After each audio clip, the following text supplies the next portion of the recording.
What's happening, guys? Happy Wednesday, and welcome to the Dynasty WarZone, the People's Dynasty podcast. On this week's show, it is here. It is officially time to kick off the 2023 rookie content. I do not have my normal co-host, the man of the hour, and the man with the power with me, Mr. Jerry Sinclair. He is tied up with real life, but I do have an amazing guest. So for tonight, he is going to be my tag team partner. He is going to be my co-host. He is a senior writer for DLF. If you haven't heard of DLF, crawl out from under that rock you've been under and check out DLF Dynasty Fantasy Football. He has a great YouTube channel. It is Metric Scout Fantasy Football. Say it with me. Metric Scout Fantasy Football. If you're not subscribed, I'm ashamed of you, and we can rectify that very quickly. He's also the Intercontinental Championship of Dynasty Fantasy Football, and he is a real-life economist. Ladies and gentlemen, welcome back to the show at Metric Scout everywhere, especially Twitter, Instagram, TikTok, Mr. Bruce Mattson. How you been, man? I've been doing good. It's good to be on the show. I was on here with you last year. We talked about rookie wide receivers. Today we're going to chop it up again over some running backs. I'm excited to do that with you. Thanks for having me on, though. This is going to be a good time.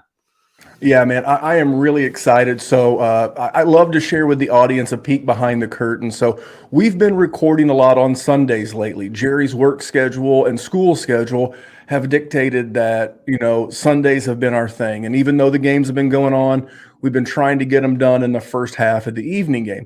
Well, Jerry texts me on Sunday evening, says, "You're going to hate me, but I had something come up. I can't go tonight." And I was like, cool. I was already planning on doing a bonus episode of the show with Bruce Mattson from DLF and Metric Scout Fantasy Football. And the reply back I got from Jerry was gold. It said, he's one of the few Dynasty content creators I like. As a matter of fact, I think he's the only one that I watch. So you're very well thought of here on the show. I might have outed Jerry a little bit in the community, but we don't mind. It's what he gets for not being here. Mm-hmm. Yeah, he's going to have to make it in one time.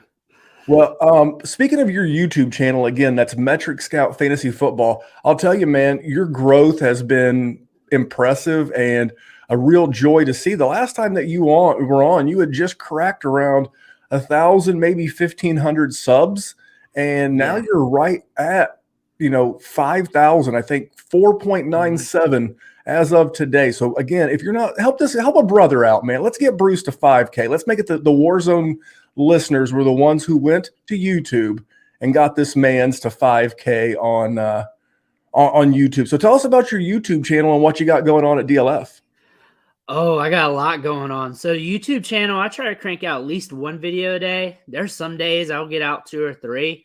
Right now it's hot about the rookie draft, rookie mock drafts, mocking mock drafts and ranking the rookies afterwards with their landing spots. Also, a lot of rookie profiles or just randomly talking about rookies and player values for Dynasty.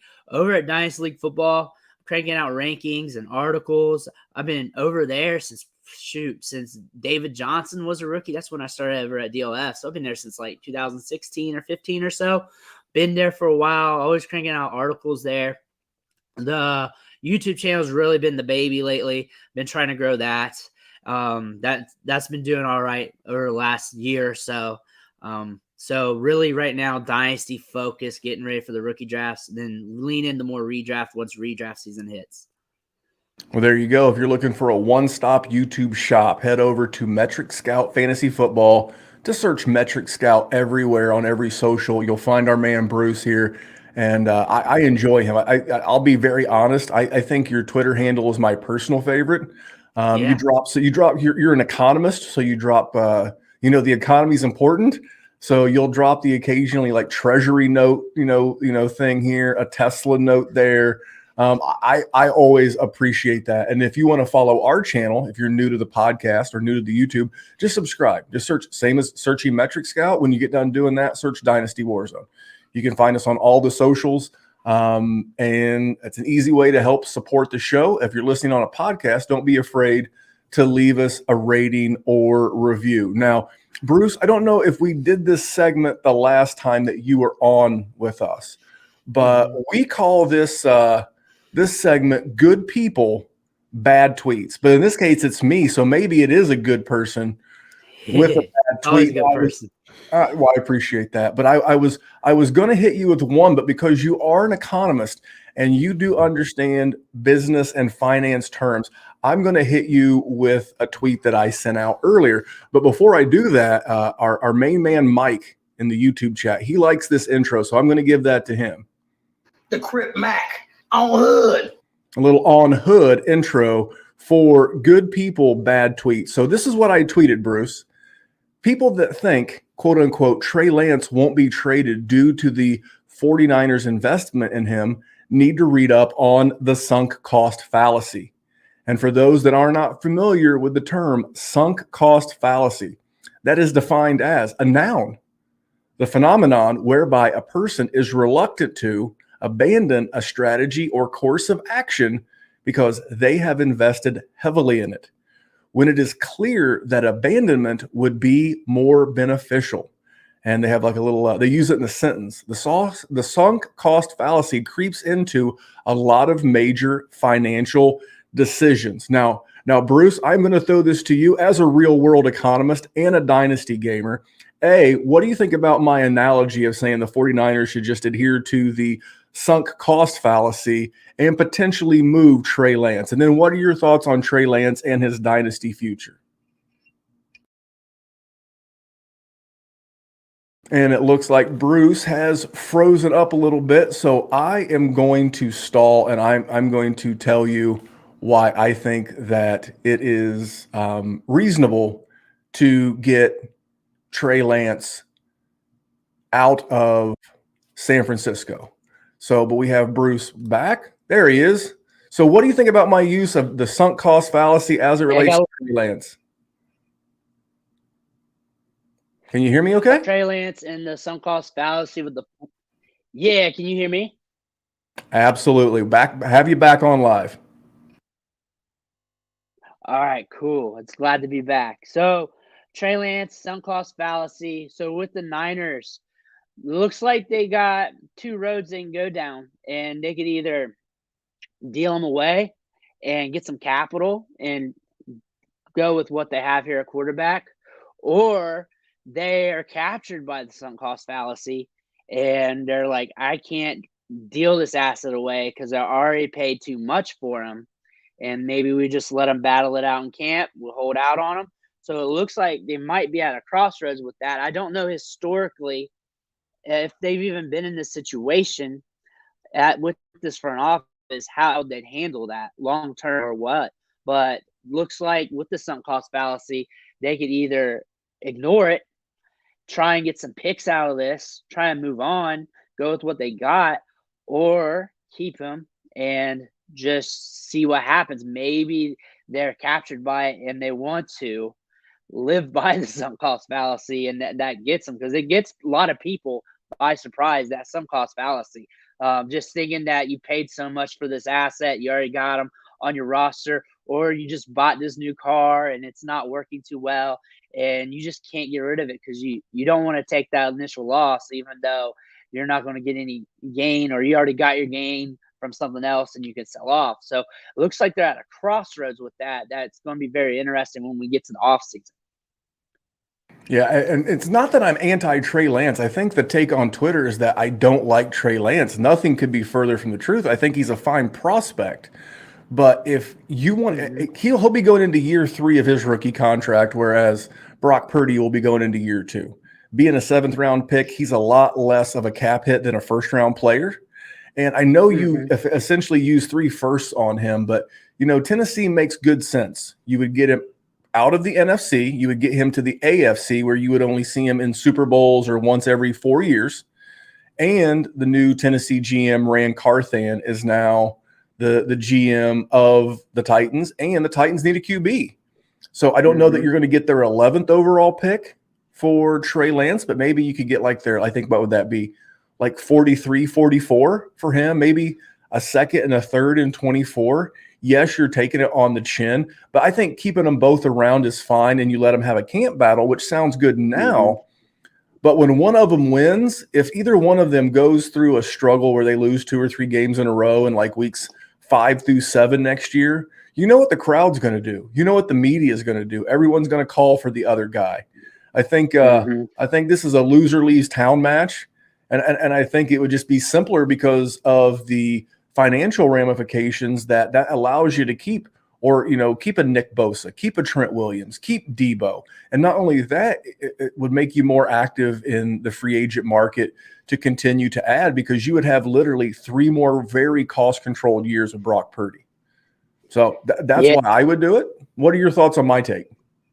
I think it's great. I honestly, if you got an asset like Trey Lance that you can move on and still have another quarterback that can compete for you, that's very cheap, and have new assets coming in to build off of, you keep your Bosas, you keep your stud players, and just build around. That's something you want to do. Also, like objectively, that's like what you said on Twitter. Like people look at that as like a black and white thing. Like, hey, this guy, I think he hates Trey Lance, when really you're objectively looking at like the full circle objectively. Like, okay, we have these 2 quarterbacks. One's hot right now and looks like he's developing in the South. And we got this other one that's been hurt. We paid a lot for him, but he can hold some value on the trade market for an NFL team. We can move on from him. We can get some picks, maybe some seconds, maybe a first. Maybe we can get that first from them. After all, after Stroud and Bryce Young's off the board, what else really is there? You're going to go after Will Levis. He might be gone as well. And if you want to go after another quarterback, maybe Trey Lance could be your guy, and maybe you're willing to pay that, and maybe you can make out getting another player. You're already this far in the playoffs, and if you can get another top-tier pick out of that, or a bundle of picks, that's going to really help your team, help you get younger at some of the depth positions, really going to help you out for the long term as well. And it's about building a roster and not just building off of one player. So I think your take's pretty good, actually.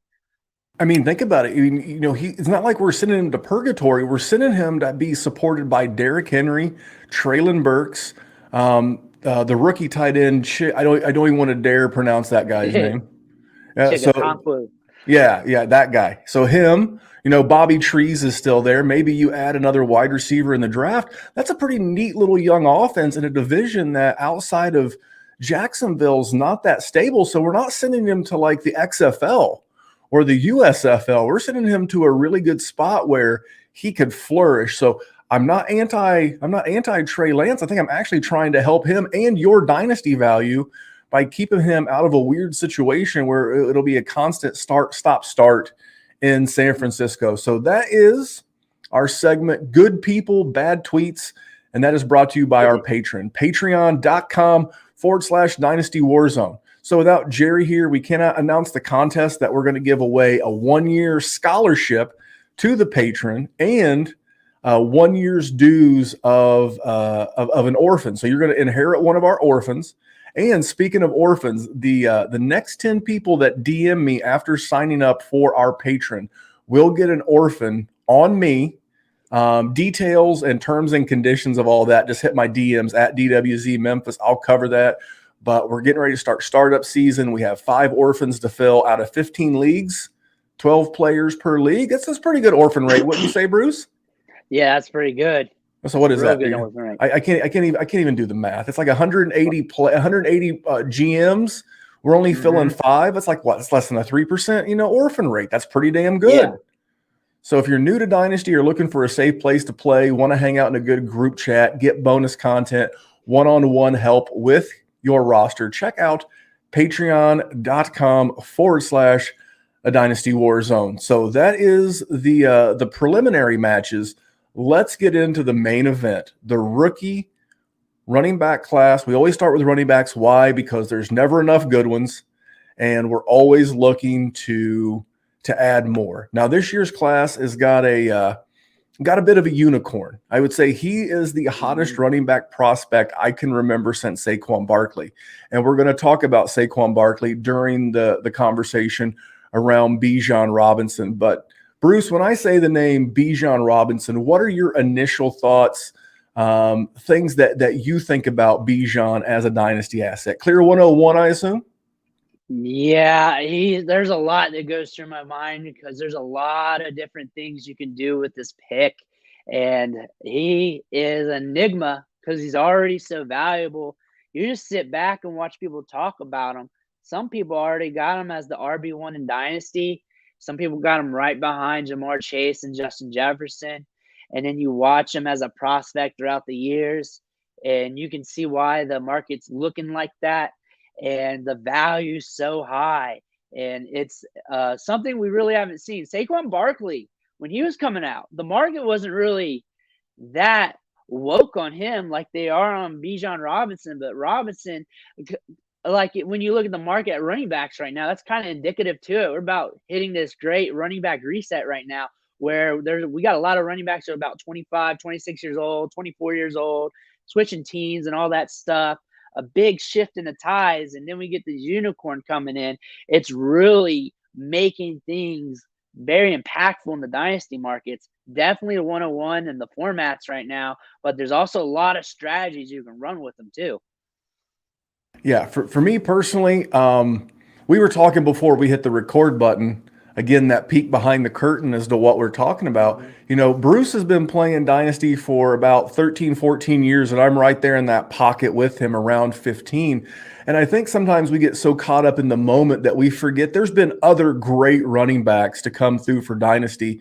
Some of the ones that I pulled up, because you want to compare apples to apples, right? It wouldn't be fair to compare him to other running backs. You know, Bijan 6 foot 220. At least that's what the draft network has him listed as. You know, guys that I found comparable were Adrian Peterson, who was 6'1", 217. Saquon Barkley, 6'1", 235, which Saquon Barkley is just is a man. And then Zeke Elliott. You know, we forget about Zeke. When he was coming out as a rookie, he was pretty well thought of as well. He was the clear-cut 101 that year in rookie drafts. And then just because I love him, if you're watching live on YouTube, you see here on the wall, our Lord and Savior of football, Mr. Bo Jackson.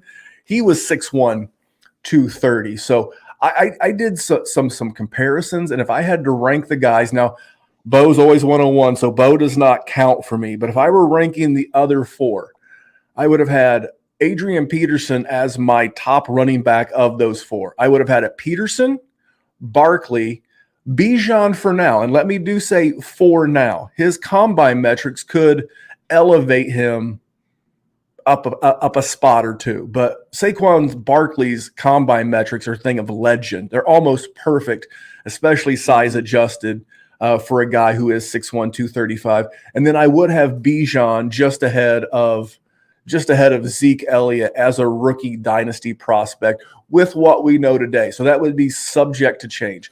What do you think about those historic comps from a rookie 101? Because I think they all had a similar cachet of popularity coming in. Twitter and social media wasn't quite what it is now, even when Zeke was there, and especially when Adrian Peterson was there. But where do you kind of rank him around those sort of prospects?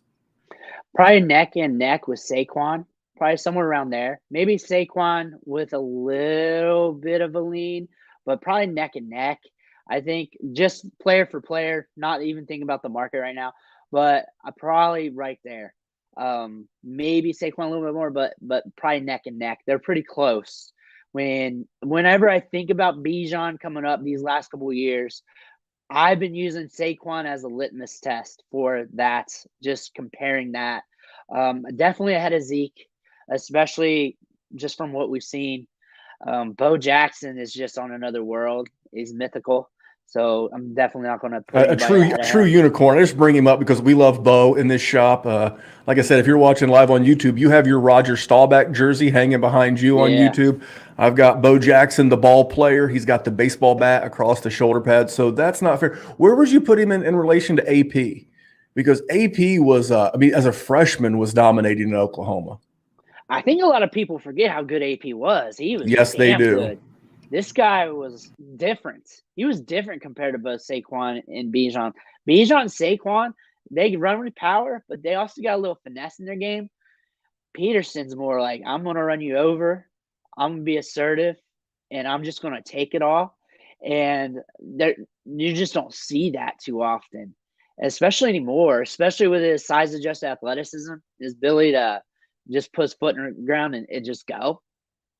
I think I was a little younger when Adrian Peterson was coming out, and there wasn't no really dynasty game out there that people were talking up all the time. But I think if Adrian Peterson was coming out today, there'd be so much hype. I think Adrian Peterson probably ahead of Saquon for sure. Just from the highlights and tape standpoint, that's something people really got to go back and rewind and look at. But Adrian Peterson, from what I remember getting him in redraft his rookie season, and that dude helped me out instantly almost. Like a couple games, and the next thing you know, he's off to the races. He was a game changer. I think people really need to look back at those Oklahoma days because he was a stud back then. You know, and it's been said that comparison is a thief of joy, and we're not trying to steal the Bijan Robinson, but you know, again, you're an economist, and you know, you can see, you know, previous results can lead to, you know, future or indicators toward what you can see. So for me personally, I'll tell you what I see about Bijan, and then where I have him ranked as a running back in general with the veterans. So what I've seen, I am no film watcher. I'm not Matt Waldman. I'm not Nick Whalen. I'm not a film grinder. I'm not, you know, but I do know what I know, and I can see what I can see. I see with Bijan a guy who has elite vision. He has elite balance. His burst is noticeably good, but I really want to see his burst metrics at the combine. A couple of the things that I think that I saw that he does not, I don't say get criticized, but I don't think it's brought up enough. He got hit a lot behind the line of scrimmage. A lot at or behind the line of scrimmage. And part of that's a shitty Texas offensive line. I dig it. I get that. And maybe the line he goes to in the NFL will be better. And I think he benefited a lot for some really poor tackling. So I'm super excited for him. If you were to ask me about my dynasty rankings, I would mostly tell you to go to patreon.com/Dynasty WarZone. But I'll give you my top 5 backs. For me, it's Jonathan Taylor. Bruce and I joke around about, you know, pro wrestling. He used to be a fan. I used to be a fan. And as it relates to Jonathan Taylor, Ric Flair once said, to be the man, you got to beat the man. And I still think going into, you know, the 4th year of his career, I think Jonathan Taylor's still the man. Right behind him, I have Breece Hall and then Kenneth Walker. I have a resurgent Saquon Barkley, even though he's going into year 5 of his career.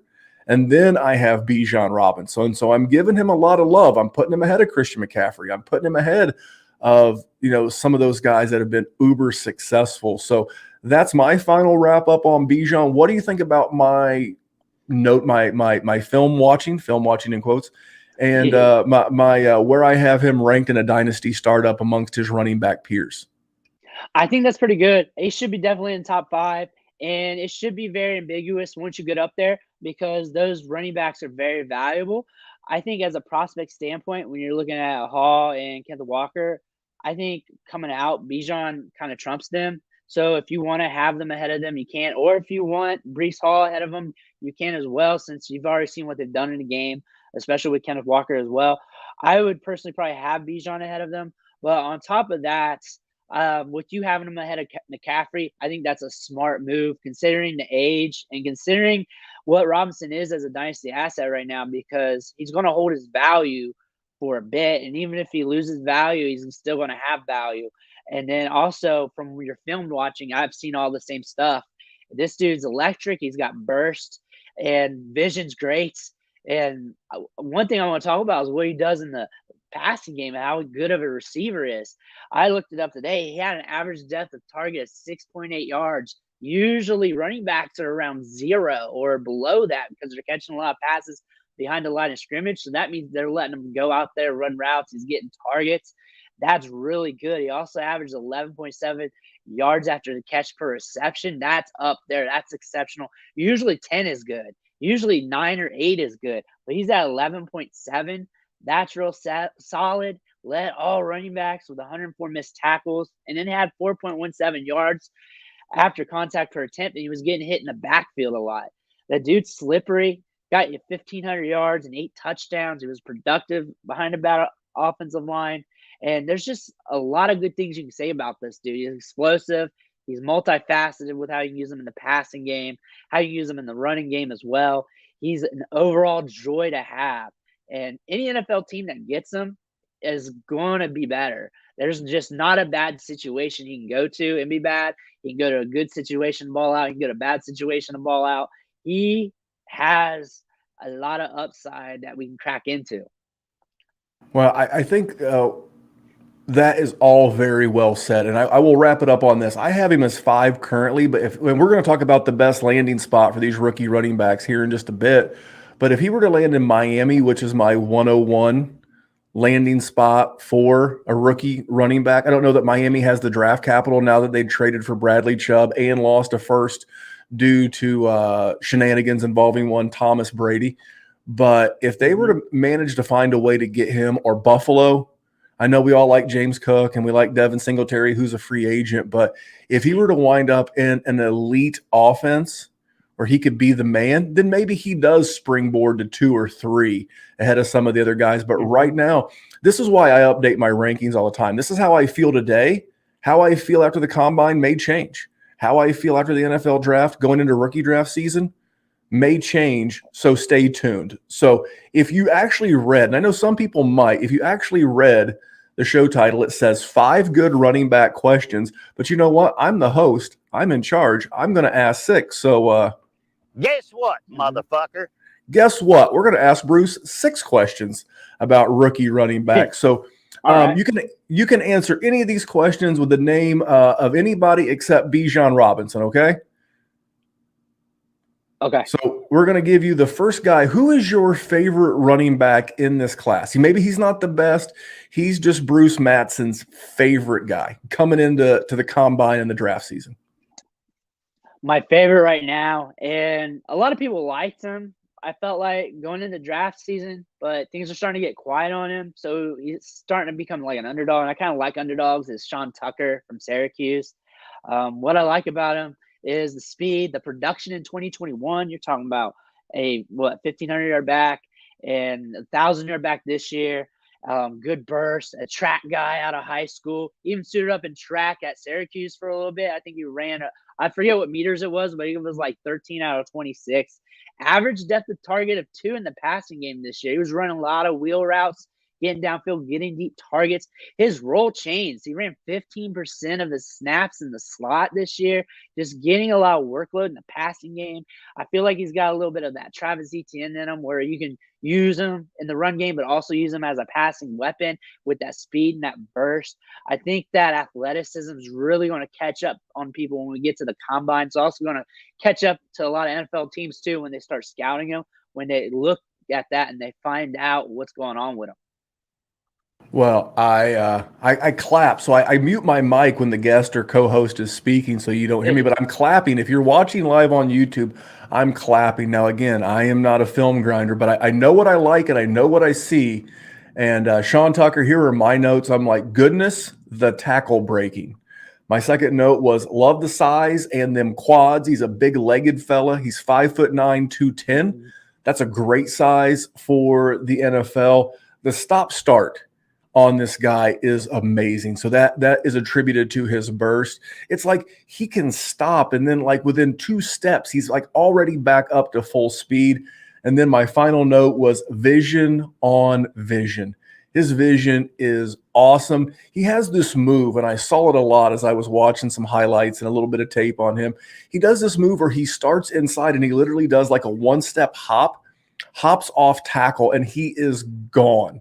His vision and burst is going to be a lot. And I think he is my current 3. We're going to talk about someone else, I'm sure, here in a bit.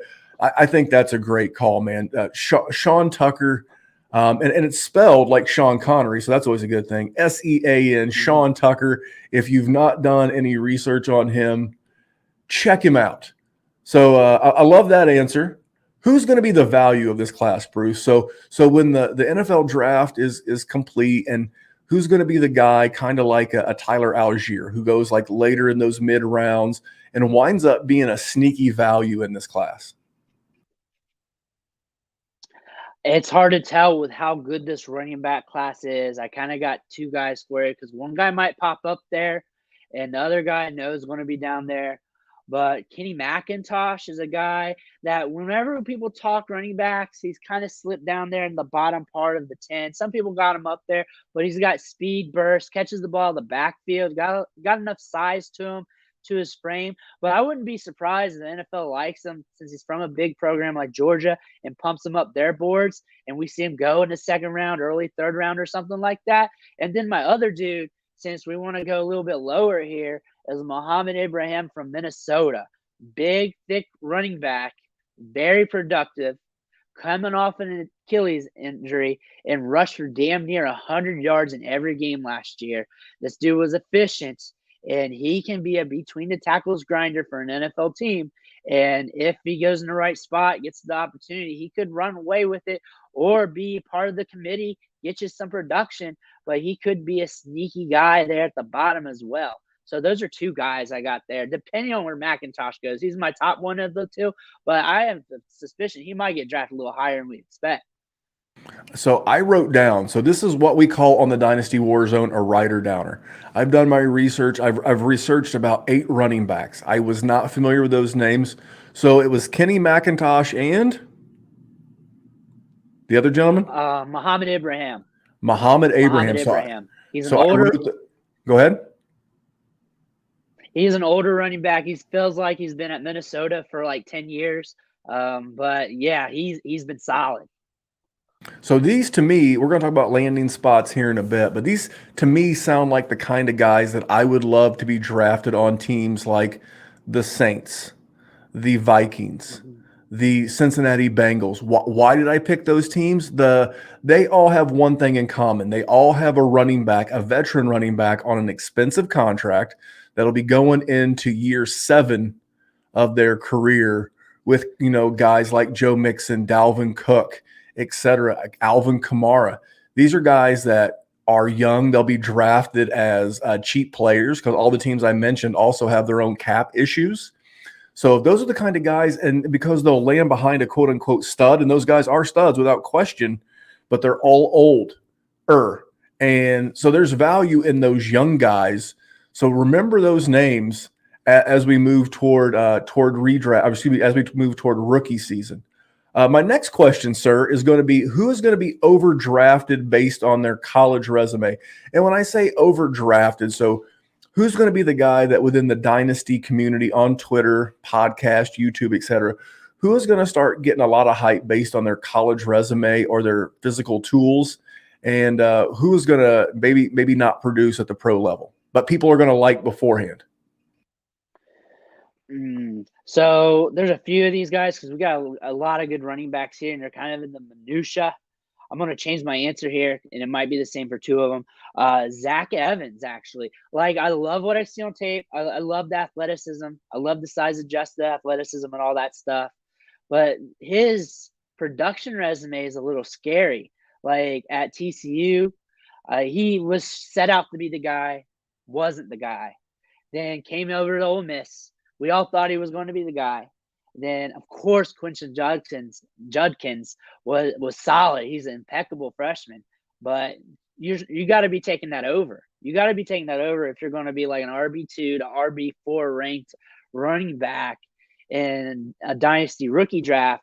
That's scary. That's very scary. But on top of that, though, you see him on tape, and you just see him move. You see him pull away. You see the explosiveness. But then you look at the numbers, not 1,000-yard season, 900 yards this year was his best year, but technically it was the RB2, even though he's behind a really good running back, and he could be a good running back at the next level. But in the fantasy ADP range, it's going to be high. He's going to be up there, but there is a lot of risk there that you got to look at. And I like him. I'm still going to draft him, but I know there's risk there, and I'm going to still do it. He was, so I did a mock draft 2 weeks ago with the guys from the Toilets to Titles podcast. It was a startup. We did a 10-round, 12-team startup. So we drafted 120 players, and the rookies were available. And I drafted him in like the later rounds, like 9, 10, somewhere in there. But the more I watch him, I can see why he could be overdrafted, because he looks like when he tries, and I don't want, you can't judge effort. That would be unfair to him. But it looks like when he wants to play really well, he can play as good as anybody. But man, I felt like a lot of the things that I've watched on him, it just feels like he just takes plays off. And maybe that's why he, got, I don't want to say backup duty, but he became more of a number 2, more of a 1B. And so those would be some of my concerns, is that, is he going to be able to make a difference at the pro level? I like that one a lot. Another thing that matters a lot, because I think once you get past a couple of guys, again, we mentioned Bijan, Sean Tucker. We've not mentioned Jahmyr Gibbs yet. Once you get past a couple of guys, a lot of these guys, their value will rise and fall based on where they land. So a couple of the landing spots that I think are good, I think Miami with Mike McDaniel and that offense, I think that's the top spot for me. But I think Chicago's a possibility. Number 1 rushing team in the league. David Montgomery is a free agent. Now, I wouldn't want anything to hurt the potential upside of a guy like Khalil Herbert that I like, but I think Chicago's a spot. Dallas, Zeke's a big cap hit. Tony Pollard's a free agent. That's a good offense. Houston, Dameon Pierce kind of has Jag tendencies. The head coach that liked him is gone. Or is there another one? So is there a landing spot that when one of these guys, because one of these guys is going to land in a spot that you're going to look at and go, that guy just moved up my draft board? What's that spot for you? What's that situation that's going to make you elevate one of these guys? My eyes always look at the Chargers right now, and it's not like the sexiest spot because of Eckler, but he kind of will give them that buffer during the first couple of years of their career for it's their time, and that might even make their career even longer.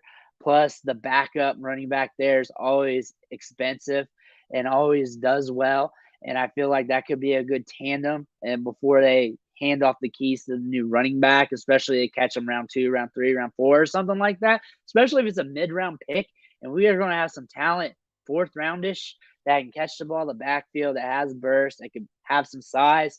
That's not outside the realm of possibilities. And they've shown that they wanted to update the backup running back spot. They drafted Spiller last year. That didn't look too well. They brought in Sony Michel. The ghost to him, that didn't go too well. So they've shown some interest that they wanted to bring in another guy to help Eckler, make his career longer, and then also have just another running back too. Having another running back that's really good with Herbert and company is not going to hurt. I always keep looking at that outfit there. Yeah, I would. So I like the Chargers, and another spot I mentioned earlier. Obviously, love Miami, but Buffalo. They need a hammer. We saw this in the AFC divisional round against Cincinnati. When they needed to run the ball, they couldn't. Why did Cincinnati beat them? Well, Joe Burrow is him, but also because Joe Mixon, at least for one day, was also him. He was able to bang out those tough yards. And again, no offense to James Cook or Devin Singletary, but they're not that guy. I mean, if a guy like Zach Charbonnet, now I know it's going to be pronounced this way and I'm going to be embarrassed for you. Do not call him Charbonnet. It is Zach Charbonnet. And if you call him Charbonnet on a podcast, we will ridicule you.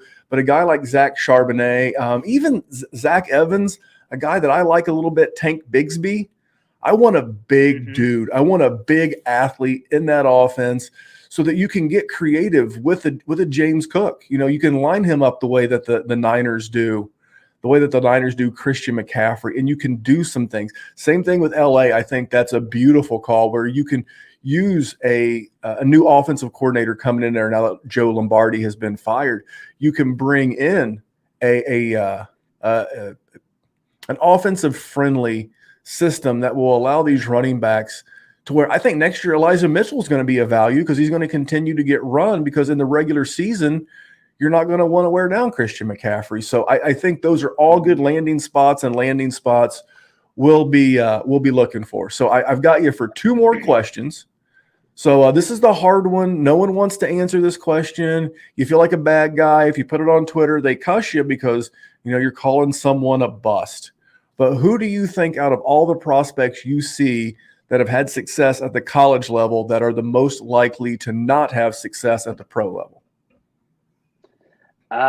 Zach Evans, I like him. I'm going to draft him, but he's scary. He's scary from what we've seen.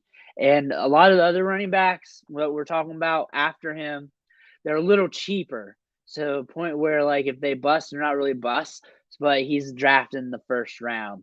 You're talking about him, Sean Tucker, Jameer Gibbs, and Bijan Robinson. Those are like the main 5 that are going in the first round. So you're looking at those 5 running backs because those are getting the equity right now. Which one of those guys are likely to bust per the resume? You got Bijan here, 101 top dog running back.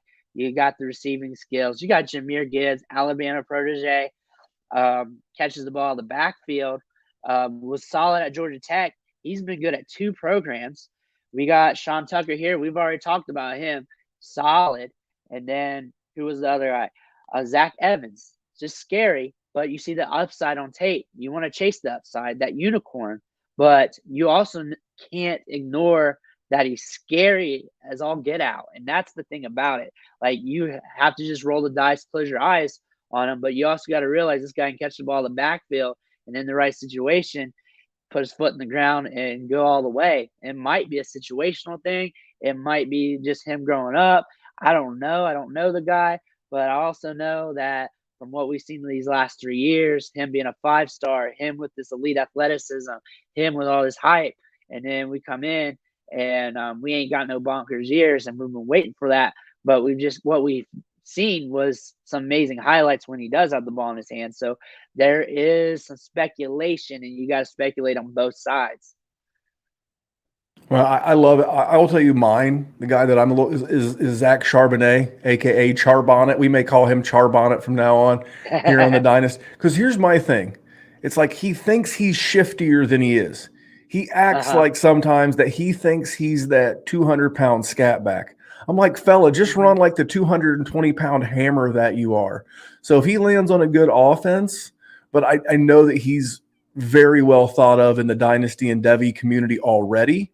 So he's one that I'm going to have earmarked as a bust, unless he happens to land with a good running back coach that will use him properly. And remember, the word coach is not a bad thing. They can coach that wannabe shifty guy out of him. Be like, brother, look, man, you're not Jamar Gibbs. You're not Sean Tucker. You're a battering ram. I need you to go between that guard and that center and get me 6 yards and anything else you can get me along the way. If he does that, I think he'll be good. But if he doesn't, I think he could be my bust. All right, last question. Dynasty Warzone listeners know that this next man is near and dear to my heart.